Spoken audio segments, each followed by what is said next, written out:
I'm just giving folks a few minutes to enter the room.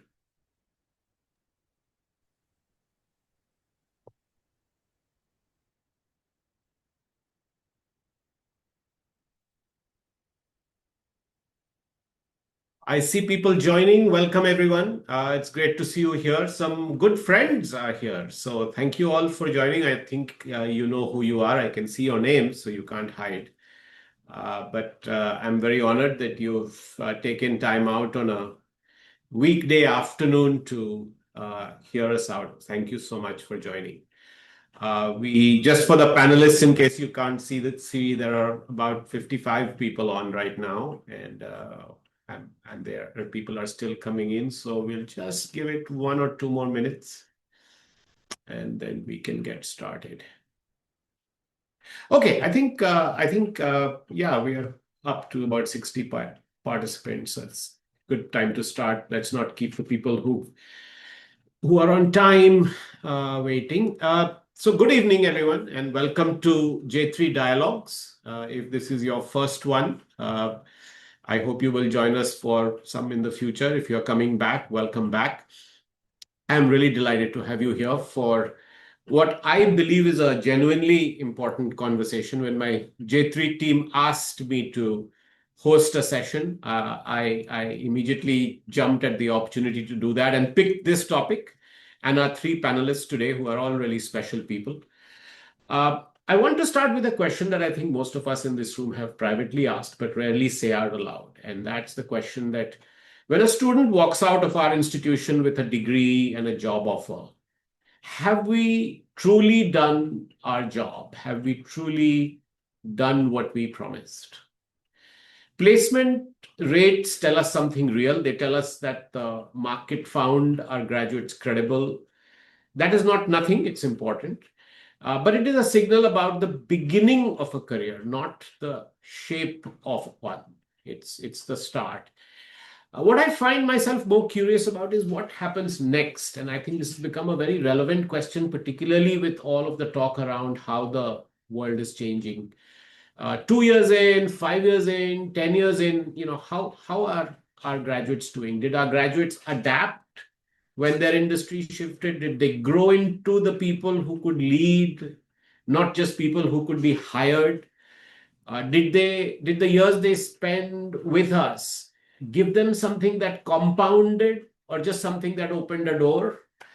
2 data points that belong together. Recent Team Lease data tells us that 73% of employers intend to hire freshers this year. So everybody is hiring people from campuses.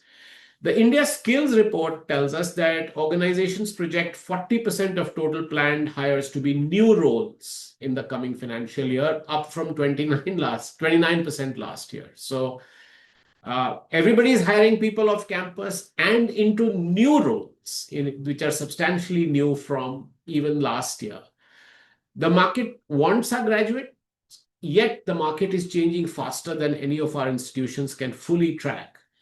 Now, that gap between what we are preparing our students for and what the world is actually becoming is what I want to explore today. And I'm glad that I'm not doing it alone. I'm really delighted, honored, and really excited that I have 3 people joining me today who have each been living inside that very gap that we are talking about, and from different but similar and complementary positions. Let me quickly introduce them. Priyanka Chandok. Priyanka leads career advancement at Ashoka University, overseeing graduate outcomes, internships, placement support, and higher education counseling. And I'm sure she'll tell us more about that. She brings over 25 years of experience spanning executive search, corporate strategy, and marketing, including a long tenure as managing director and partner at Gilbert Tweed International, and earlier roles at the British Council and 2020 Media. She has spent her career understanding what employers actually value, and she now puts that knowledge to work for students at Ashoka every day. Welcome, Priyanka. Thank you, Pramad. Somdatta Chatterjee leads career advancement services at ISB. ranked number 12 globally in the Financial Times Global MBA rankings this year, supporting its flagship PGP and PGP Young Leaders programs across the two campuses of Hyderabad and Mohali. Her career spans banking, retail, entertainment, and the social sector, including a role at Reliance Retail, where she was part of the core team that launched AGIO and Agio, and a leadership position at Give Grants, dealing with over 55 million in philanthropic funding. Interestingly, she's one of those unique panelists who's also an alum from the institution that she now is helping place its current students. So she is an ISB graduate, which gives her a perspective, obviously, that is both personal as well as professional. Welcome, Somdatta. It's great to have you. Shrabani Ghosh. Shrabani spent over 2 decades in corporate banking with BNP Paribas before making a deliberate decision to transfer to higher education. In 2019, she joined the founding leadership team at Plaksha University, where she's led the Tech Leaders Fellowship, a postgraduate program in collaboration with UC Berkeley, and now leads the Office of Corporate Partnerships and Careers. She holds an MBA from Virginia Tech and an economics degree from Calcutta University, and she's building Plaksha's industry relationship and career infrastructure entirely from first principles. Welcome, Shravani. Thank you. I'm going to go straight into our conversations, and I want to begin not with the big picture, but with the actual work itself, because I think before we can talk about what careers offices should be, we need to understand what they today actually are. So I'm going to ask each of you the same first question, and Priyanka, I'm going to ask you to lead it off. We hear a great deal about what career offices produce, placements, numbers, outcomes, but I'm curious about the texture of the actual work itself, the programs, the initiatives, the student engagement that happens long before the placement season and people getting placed, that don't always make it into an annual report or into the numbers on the website. So what does your office actually do across the year to help students find their footing?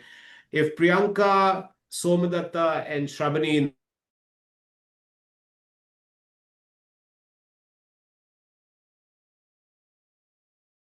course, we focus a lot on placement statistics, numbers, salaries, packages, and day one offers, etc. It's very important for any institution.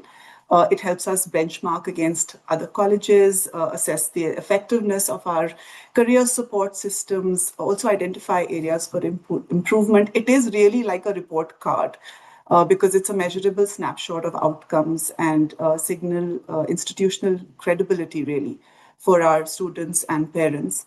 Of course, for students, their first jobs are like launch pads, sometimes even an eliminative experience that help them discover what they really want to pursue or what they may not want to pursue going forward.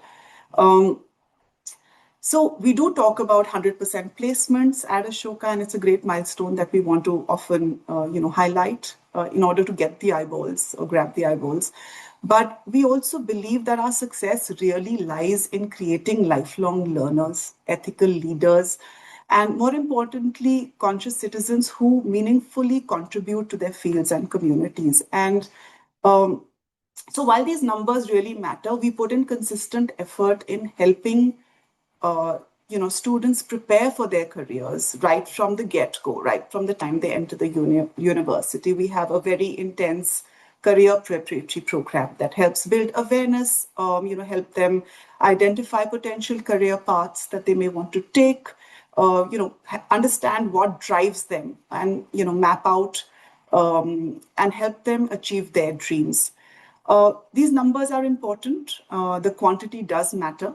But what often we don't talk about or highlight is the quality, the human experience behind the placement process. And that's something that we really do focus on. So in our conversations with students, we often see stories that statistics can't really capture. That real spark in the student's eye after securing their first job, the quiet pride that a student may have of becoming, financially independent, maybe a first generation college goer who's gone through that entire journey of preparation and Ashoka honing of skills, and now is, able to go out there, support their family. The courage that it takes for a student to really pursue an opportunity that they had not initially imagined for themselves, and through the honing of skills that they had through the career preparatory program, really being able to transform themselves. So I think it's more than numbers. It's more the resilience that we have Can seen. you talk a bit about the specific little things that you think you do that makes a difference? I think I want people to have a texture of what you actually do that goes beyond just getting them the job, right? Just quick, even you don't have to describe, but what are the things that you actually do? And then we'll go to the others. So of course, develop, basic common generic stuff like building industry awareness and, helping them map what their aspirations with their grooming. But very specifically, we do work very closely with students in really counseling them and in helping them understand what they can do beyond what's the obvious. There are certain jobs out there. There's a consulting world which is very attractive. There's FMCG. There are industries that they hear about from their parents and from their community. But there are certain jobs that help them really, like I said, become lifelong learners. So, there are agile environments in startups, etc. So we, often socialize these opportunities to them, help them prepare for these roles very, very pointedly. There are new roles that are emerging that you yourselves, spoke about. Some of them being even as obvious as a founder's office role, where you work very closely with the founder of an organization, which really means that you have to deep dive into a different set of skills, that we prepare them for. So I think some of these examples is what we do. We also work very closely with industry. We invite many of our alums back on board to work with our students very closely. We have a very robust Bringing founder alums back is an interesting idea, and if I may, I'll ask Somdatta to add to what the ISB does, which is a very different context. Yeah. So thanks, Priyanka. I think we all have so much to learn from each other. Uh, you rightly said, Pramad, placement reports are statistics heavy. It's important to signal to the market on how the curriculum is doing, how the school is doing, and how it's relevant for students. But behind the scenes, the stories are not reflected well in the reports. Right, for example, in ISB, our flagship PGP program, which is known for over 2 decades, it's a fast paced, rigorous 11-month program, 1 year program. So, unlike other courses, we don't have the luxury of, say, internships or projects where the students get to face corporates. So what we have tried to increasingly inculcate is much more of experiential learning. So right when the students come on campus, there's something called career. So we have a sub team which is career advisory and professional development that just works with students to understand role clarity, career clarity, pivot decisions that the students are trying to make, what kind of industry they have come from, and which kind of industry they want to go to, and how they want to use the ISB experience to kind of hone and nurture their career which is long lasting and not and goes well beyond the first job that ISB will provide. So this team works with students and provides them tools and levers. We've actually invested heavily in tech products and tools that actually aid students in different time zone to understand how are they performing vis-a-vis the curriculum, vis-a-vis their goal aspirations, career aspirations. So That feed what would be a good example of a tech product? So for example, there are, as soon as the students come, there are surveys that are conducted that tries to capture very raw information about what has been your past experience and where do you see yourself outside ISB. It does not, the survey will give you ideas about skill gaps, it will give you ideas about behavioral traits, attitudinal traits that might be required for the student to reach where he wants to post ISB. That information actually goes into a tool, the tool synthesizes the data, and the data gets rubbed against roles opportunities that have come in the past that are expected to come in future, and this actually acts as a feed to the academic team. So we know the curriculum cannot change year on year. I mean, it's not possible. But like you said, the roles are changing, newer roles. You mentioned a certain percentage, right? Which the skill report is saying that much percentage of jobs are going to be newer jobs. So how do we make the students more resilient for newer jobs? It Sure. will be the attitudinal shift, the skill Yeah. gaps, the behavioral shifts, and that can effectively be brought through the So it curriculum. looks like if I listen to both Priyanka and you, both of you interestingly gravitated towards sort of the early investment in helping students clarify what their aspirations are and what it might take for them to get there. Maybe in Priyanka's case, they are earlier, so they need to be educated a lot more. In your case, too, I think they need to be educated about specific roles, Somdatta, because they are making pivot. Shravani, does that resonate with you, and what else could you add to that? Absolutely. I mean, totally agree with what Priyanka and Shomdata have said. We, of course, placements, or in our case, well, I was involved in setting up the careers office. So it was very interesting. We had to start first by What were getting. some of the first principles that you kind of thought about as you were setting it up?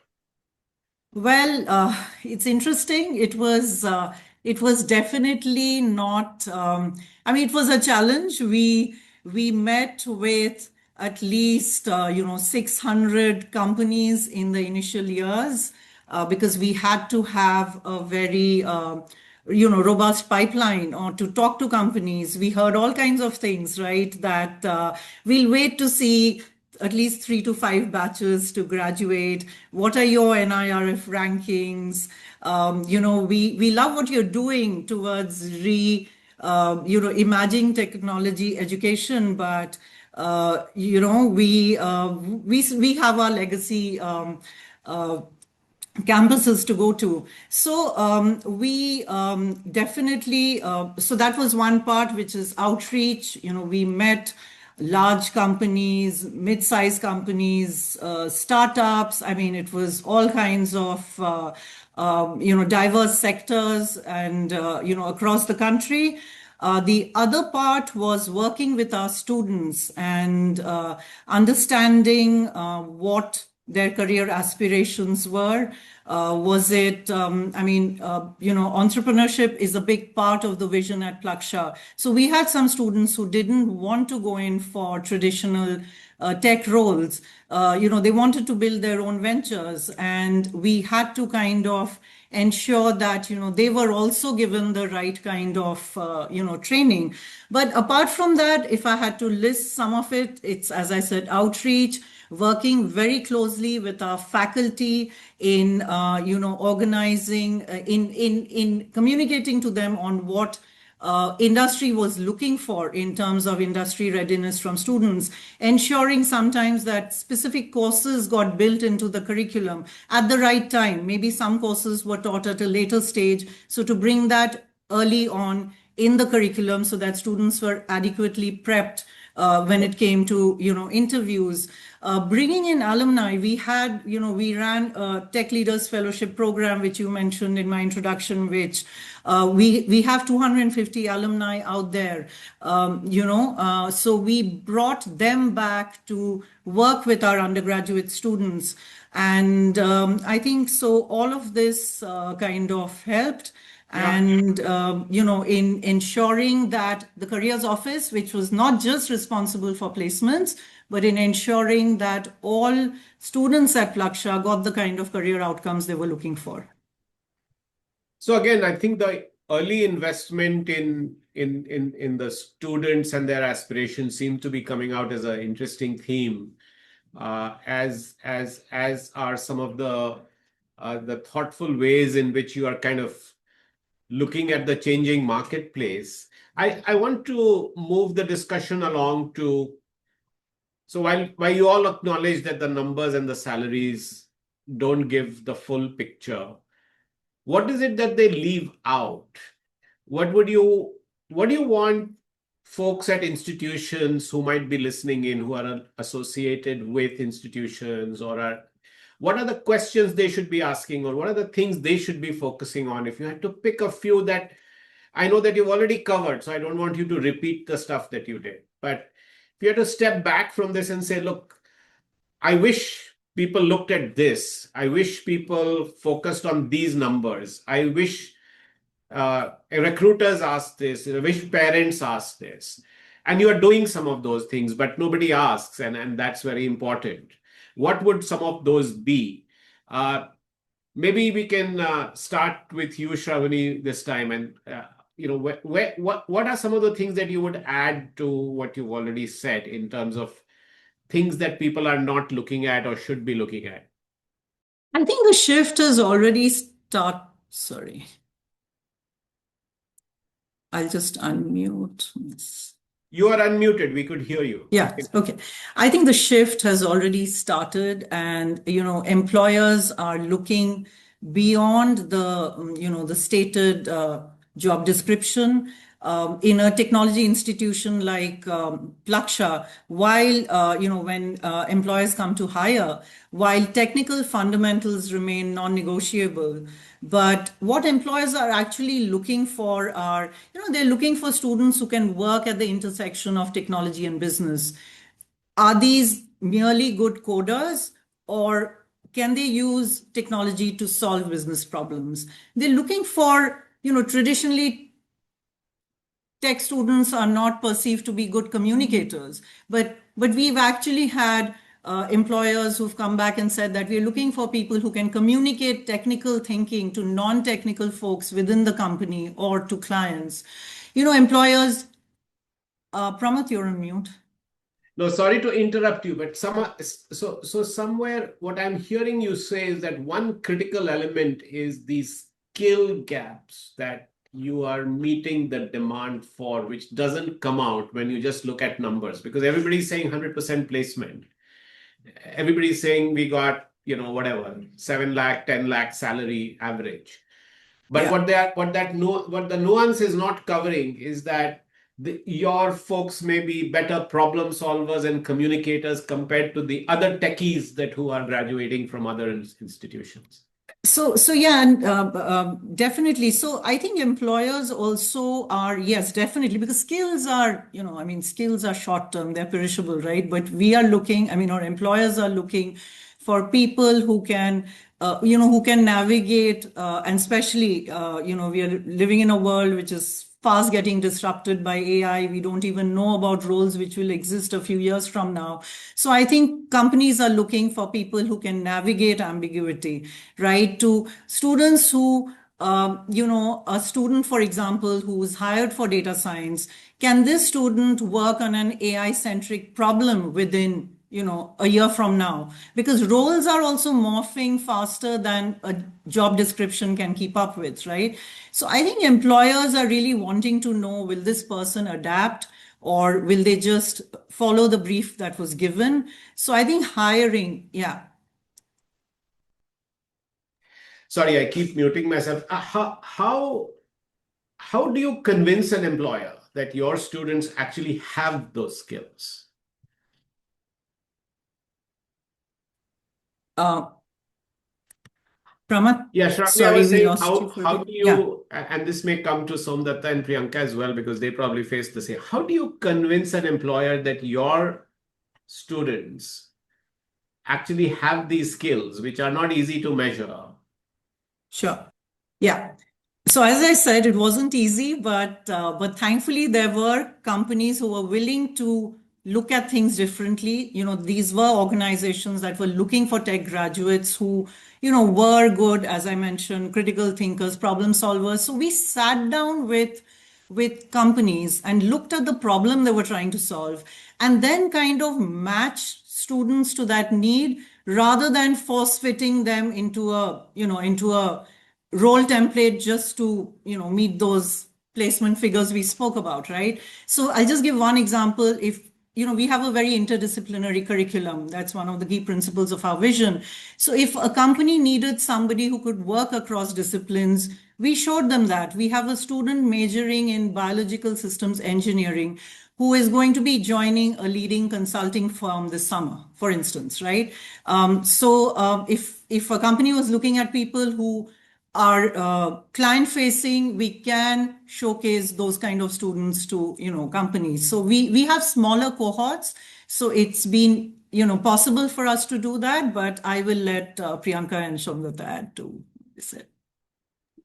Pramod, you're on mute. Sorry. I just won't mute myself. Somadatta, you're at the other end, and you're clearly more mature as an institution, larger numbers. Do you face this as a challenge, and what else would you say the numbers hides? Yeah, so I just want to carry forward the point that Shabuni was saying is that, the numbers say the story of, it's a success story, right? But the struggles that goes behind, that is not reflected in the numbers. The numbers don't reflect role clarities and career trajectories.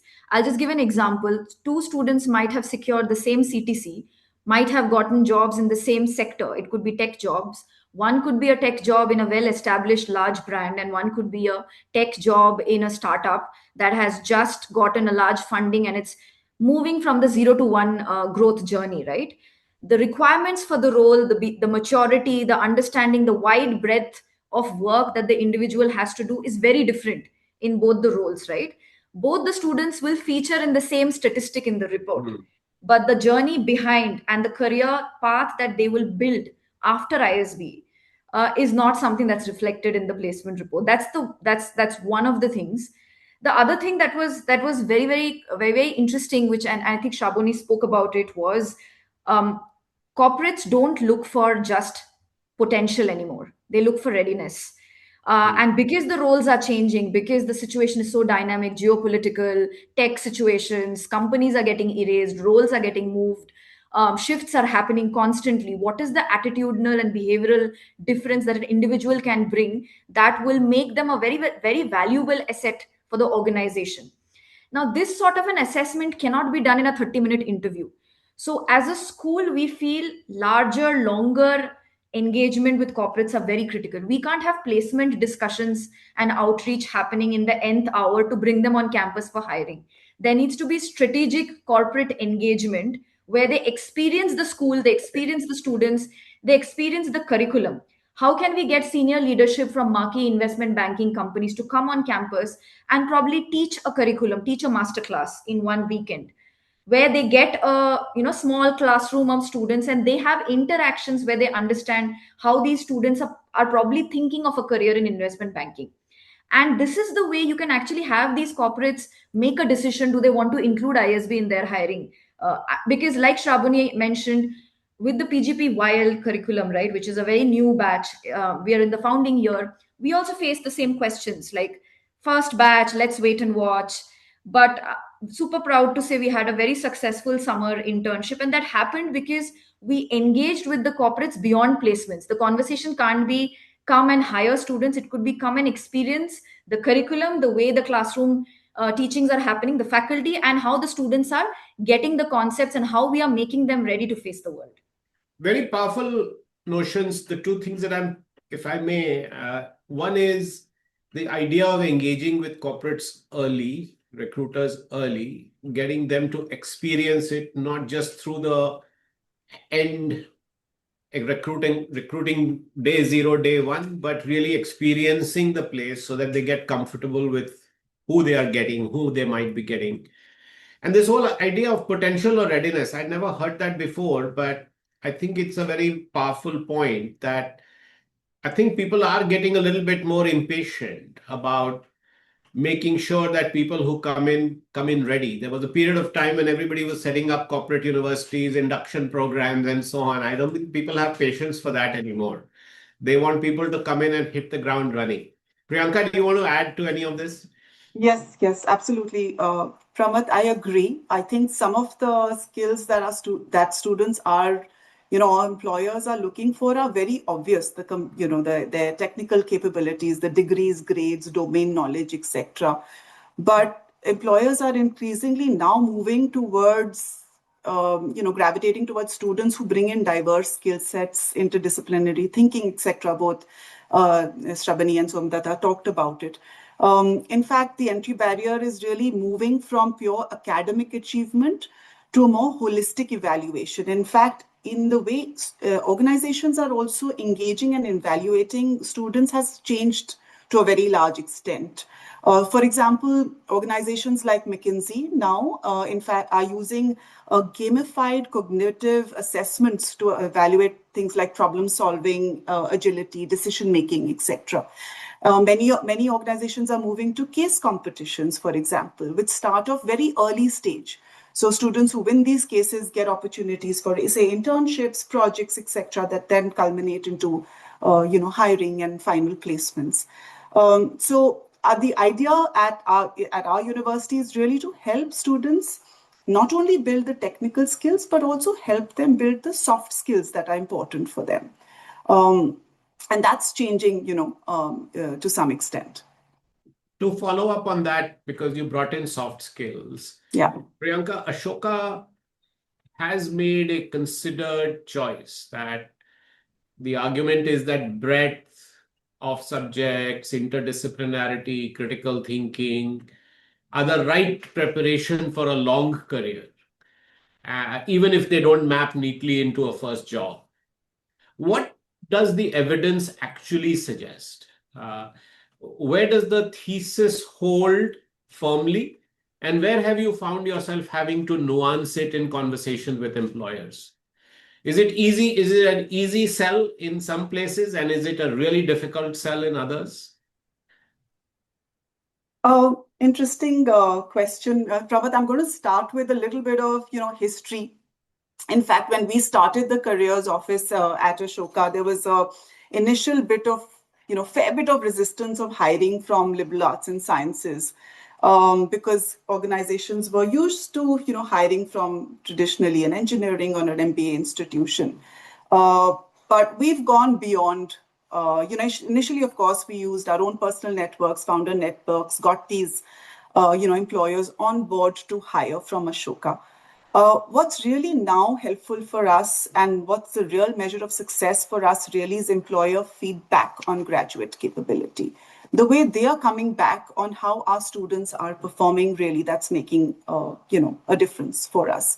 Alumni So are you checking on how they are doing multiple years out? Absolutely. And it's a consistent effort that we engage in. Also, we're tracking our alums and seeing how their Do they careers come are and complain about how they are doing overtime? The employers or Yes, the the alums? employers. Well, we often get complaints, but our idea is to really learn from them and make sure that we can, sort of improve our preparatory No, program. sure, but you're getting feedback saying, look, your guys don't know how to do this, or your alums should be taught how to do that. Few years Absolutely. out. Yeah. Yes. Okay. And some great feedback, Pramath, on them. The fact that they are articulate, the way they approach their problems is absolutely unique and very refreshing. Their ability to frame the right questions, find the right solutions, all of that. Their ability to empathize, build judgment. Also, the ability to think across various disciplines, approach a problem from different lenses. I think that's what's setting the younger generation apart from what was traditionally sort of, looked out for in young, early stage careers, professionals. Are there people who still say, look, I just want a XYZ graduate, or they don't fit into our structure? You mean from a particular major?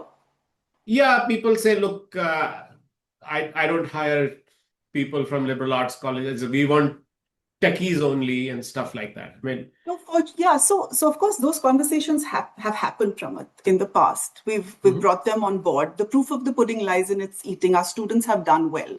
I wouldn't say we're all 100% there. It's work in progress. But because our alums are doing well, many of them are in leadership positions. They are themselves getting those organizations back for us. so you are saying you need to get the flywheel going, even if it's a tough sell.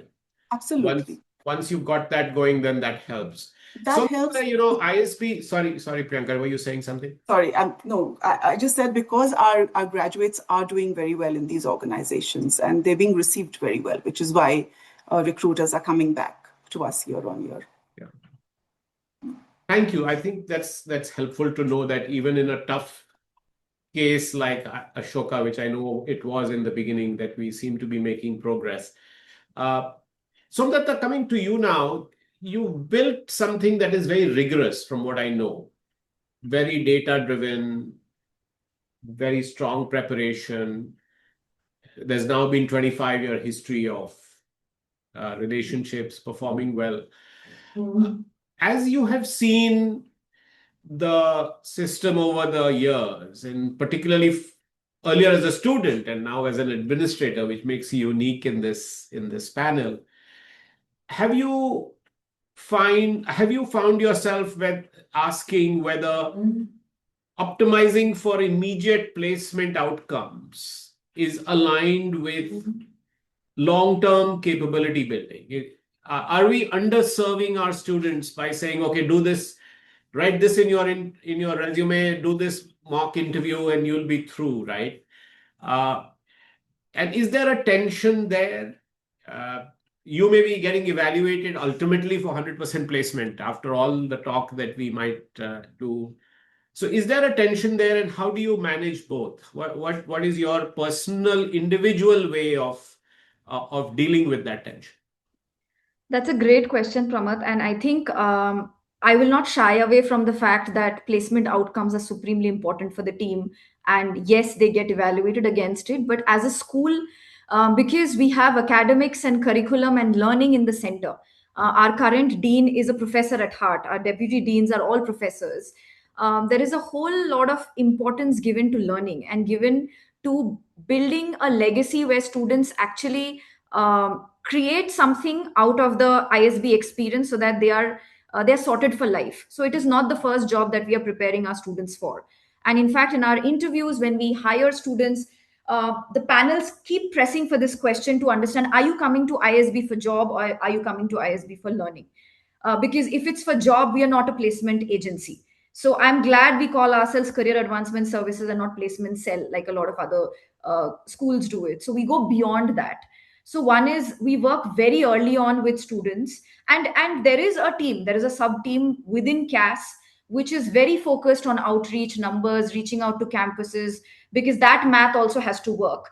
But our belief, Pramath, is if the curriculum is strong, if the classroom, the way we are structuring the deliverables are aligned to what the labor market requirements are, if the admissions team is working on getting sourcing the right profiles, the stronger profiles, and they have career clarity and they know why they are coming for ISB and how ISB can help them, because we are a very different kind of school. The curriculum is different. People come for entrepreneurial pursuits, people come for impact pursuits, people come for pivot. If it is the usual run of the mill requirement, there are various other schools which are doing a great job. So we kind of nudge and tell students in admissions round itself that you're better suited for a school like that, because we are catering to a very very particular type of individuals. So we have various structures in place that actually guides individuals and students and set them up for their careers. So it's not very placement heavy, because the team, faculty, everybody works around that. But we don't shy away from numbers. There is a team that is obsessing about it, but that obsession happens in the last few months placement season. Throughout the year, we are focusing on getting our basics, fundamentals right, and we know that if we do it the right way, placement outcomes will happen. Right.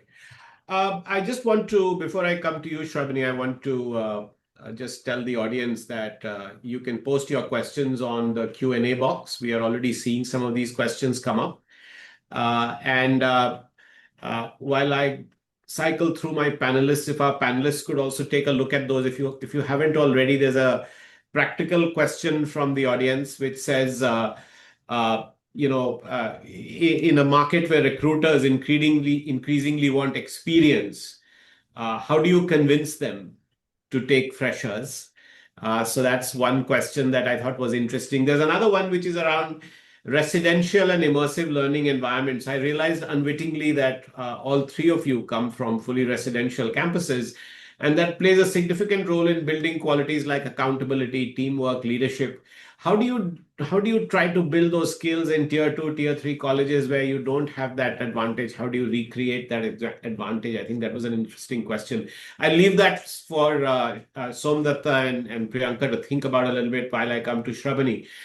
Shravani, in your case, you came from 2 decades in corporate banking and you were on the other side of the table.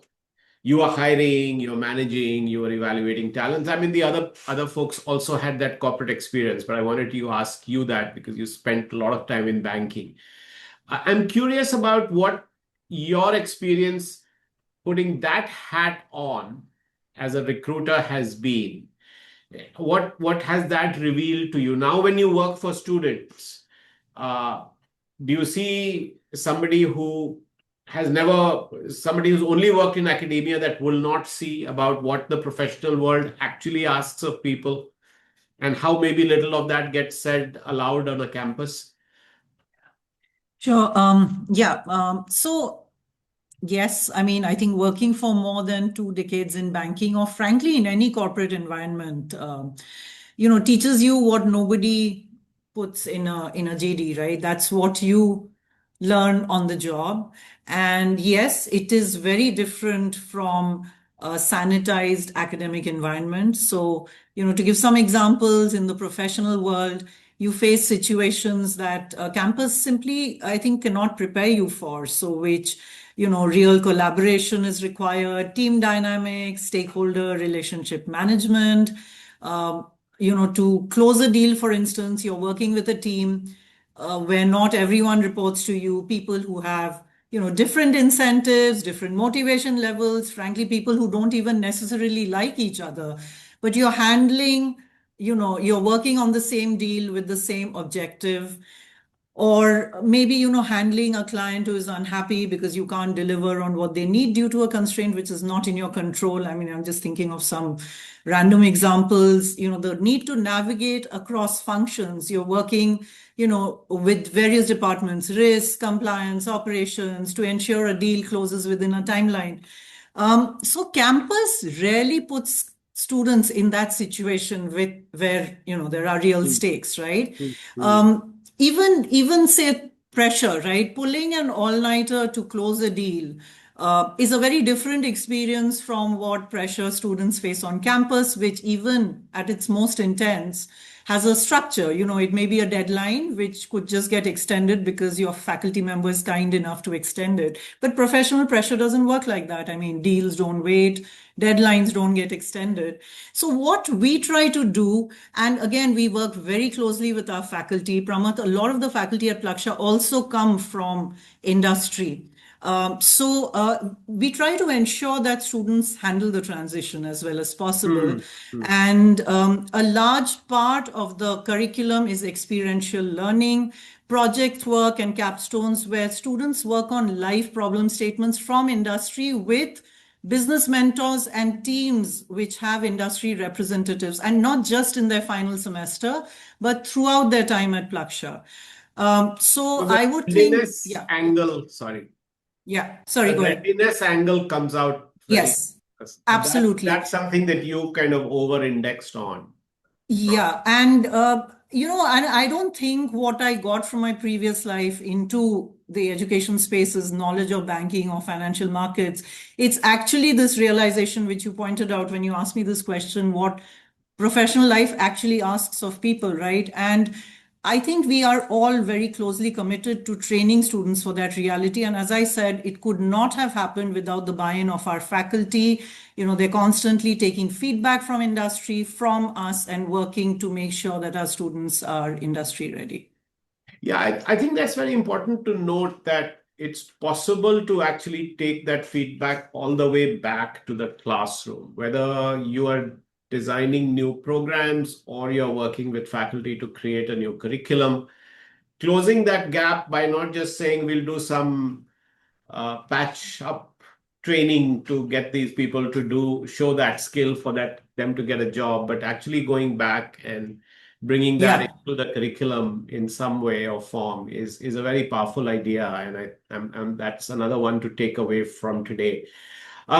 Moving on, and I think we have time for one last round of questions, and if you can weave some of the questions on the Q&A box into your answers. But Priyanka, to you next.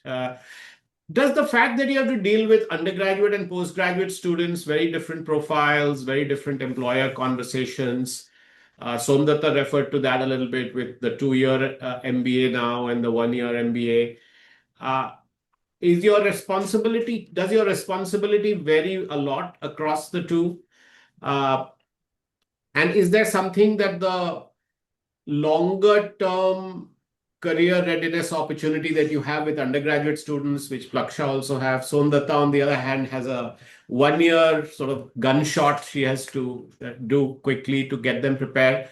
Does the shorter postgraduate program move past too quickly in terms of career readiness? What are your thoughts about that?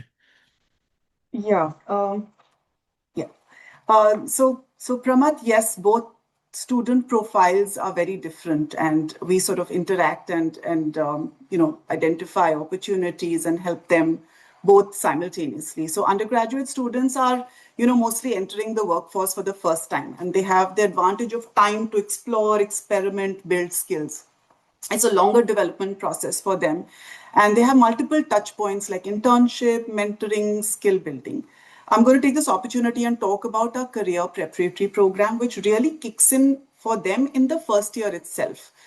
So in some sense, they have a 4-year honing of skills as far as readiness of their careers is concerned, aside what they learn, during their academic course. So, in the first 2 years, we what we call that the internship preparatory program, where we help base them with their basics about industry awareness, helping strengthen their resumes, how to scout around LinkedIn to identify opportunities. And in the 3rd and the 4th year, we deep dive a little more into building, more specific skills. So if, for example, if you're looking at going at consulting, then a little more rigorous preparation around case studies, etc., depending on the industry that they want to align themselves with. So that's our flagship program that we've been sort of, working with for a long time. Postgraduate students, on the other, hand, are a mature cohort, and they have been through parts of this journey, not all of it, I would say, during their UG experiences or, the work experience that some of them may have acquired. In fact, in our case, our postgraduates are those who are looking to pivot, in fact, deepen their impact, or, even explore passions. They just want to completely change what they've done earlier. So what we do for them is really intensify the career preparation program, fast track it for them to ensure that we include all elements. So in some sense, they are all treated alike. We don't really treat them differently. In fact, our student clubs and placement committees membership, includes both cohorts together. And it really does help them because there's a kind of peer learning which helps each of them benefit. In fact, these cohorts complement each other. There's a lot of cross-learning that happens. UGs bring in the curiosity, the exploration, while the postgraduate students bring in some of their professional exposure and perspective. And for employers as well, we've seen this diversity really strengthens our talent pool. And in fact, many of them, though initially would come with the fact that they want to hire only from a particular cohort, we've encouraged them to open up to both. And we've seen very interesting placements happen.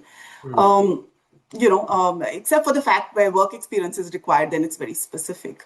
So you are kind of not, with recruiters, you are saying, look, take a holistic view of what we have to offer and not Absolutely. make it too segmented. Otherwise, Yes. you tend to get them to fair enough. Yes. Pramath, I'm going to add one more point here. Go ahead. Sorry. Yeah. Which is really linked to the career preparation piece. And I really want to talk about the Office of Postgrad Studies that we've established for our students. In fact, it was your brainchild, so I have to talk about it here.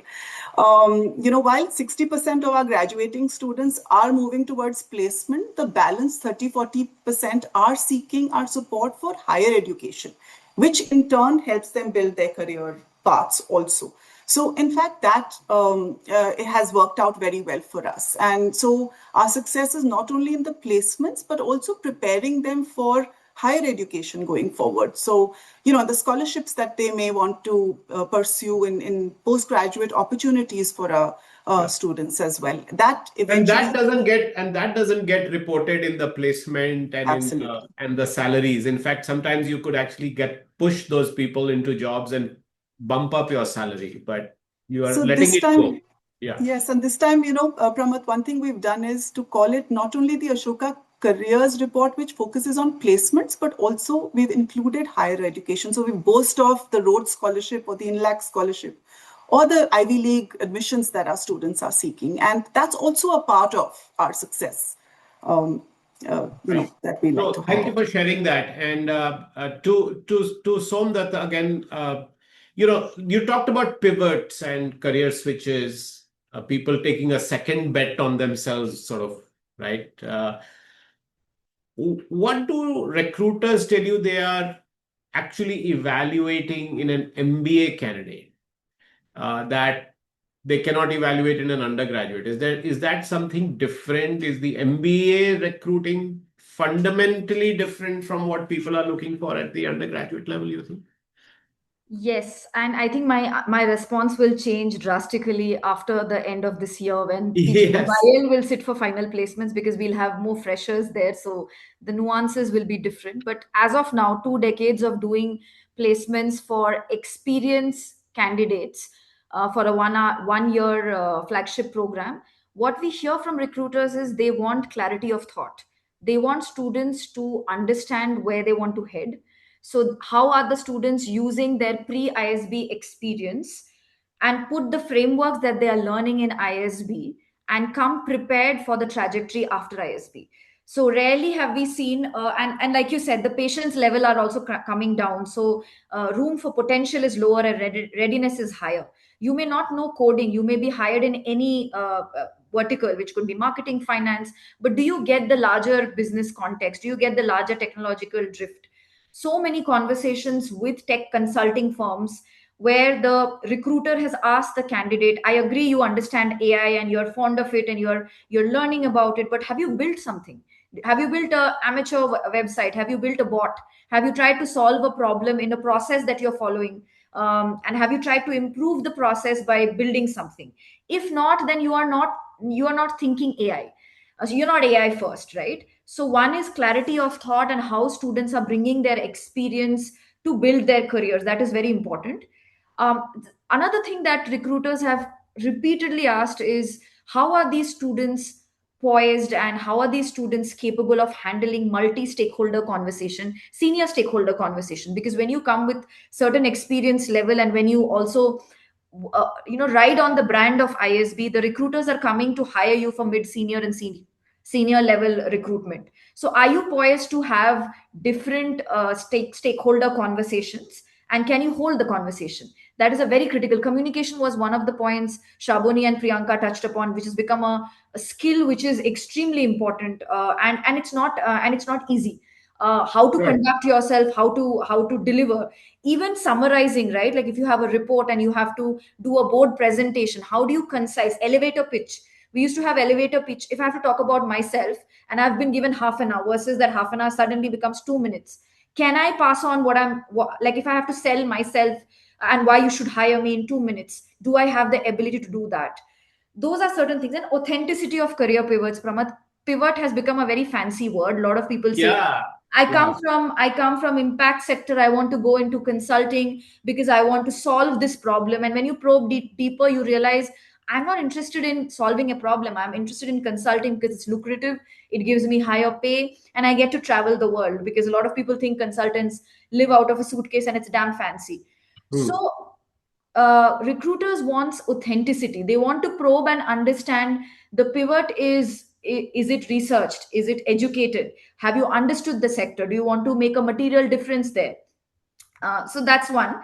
But I'll tell you where we struggle, and I feel every B school struggles because of the nature of the curriculum, right? 11 months sharp, you come in, you have to get placed by the end of the year. Some of these self reflections, ability for students to figure out what is the career path they want to go, that gets crunched. Yeah. But some of the processes that we've put in place, which is career advisory, talking one-on-one with every student. We have sectoral experts on campus as well as with our partners who are talking constantly with students to understand where they Yeah. want to go through the year. These are helping little bit, but I think we have a long way to go. Thank you, Somdata and Shravani. I'll come to you last, but not the least. I thought we'll factor in some of the questions from the audience, even though I've obviously started to run out of time now. There's some interesting questions like, uh, what challenges have you faced with parents? And that parents put a lot of influence on these decisions. Another question that I thought was interesting was, what kind of remedial intervention and academic facilitation plans have been implemented for students who actually don't make it, and what pathways are you creating for that? One other question that comes up is all these foreign universities coming into India, and do you see that as a problem or a threat? So I'll let Shravani, you can pick up some of those if you want, and then we'll let Somdatta and Priyanka think about the others. Do Sure. you want to go ahead? Yeah, so maybe I'll take the question on parents. I mean, Yeah. are they? So we have had to speak to parents at times, and especially this is applicable, as Priyanka would know, for undergraduate students, right? To explain that, when it comes to placements, their definition of a top brand or a top role or what success means is very different from what their children are looking at, right? A marquee company, which our generation may consider marquee, may not be the desired company of choice for a student who's graduating from Plaksha or from any university. And also the conversations around CTC. I mean, this is something which our Vice Chancellor mentions during the orientation, actually. He mentioned it last year as well, that students' value is not measured by the compensation package they draw. I mean, and I think this comes with if our placements report, our first placements report, which we published, and again, as Priyanka said, we did publish data not just on placements but also on students who went for higher education and research, on students who wanted to pursue their entrepreneurial ambitions. And we, as universities, we have to ensure that all student outcomes are celebrated equally and convince families and parents also that this is what it should be. Thank you. Somdatta, do you want to take any of those? Yeah, one of the questions was, what do we have to say about what are the things that we do, remedial things for Yes, students yes. who don't crack an interview or Yeah, doesn't yeah. get a job. I'll pick up the postgrad one. Don't have much experience on the undergrad bit, but the career advancement services team at ISB is here to support the students till they find the job. So we are actually one of the rare, and I know this for other B schools and other international schools as well. We don't leave our students till they have gotten placed. So even beyond day one, day zero, and all the chaos that we have in that short time period, we have something called rolling placements, which is spread across couple of months, where we continuously bring corporates on campus. We actually handhold students and guide them on preparations, far more advanced preparations for interviews. We do mock interviews. We also support students in 1:1 mapping, which I don't think a lot of schools do. And our cohort sizes are huge, like PGP is around 800 students. Luckily we don't have many students in that bucket, but we actually sit with the students, understand the kind of roles they are looking into, tap into our networks of corporates, call them, do sit with their recruitment teams to understand openings and do 1:1 pushing. So yeah, we are supporting our students to ensure they get the ultimate outcome for which they had come at ISB. Thank you.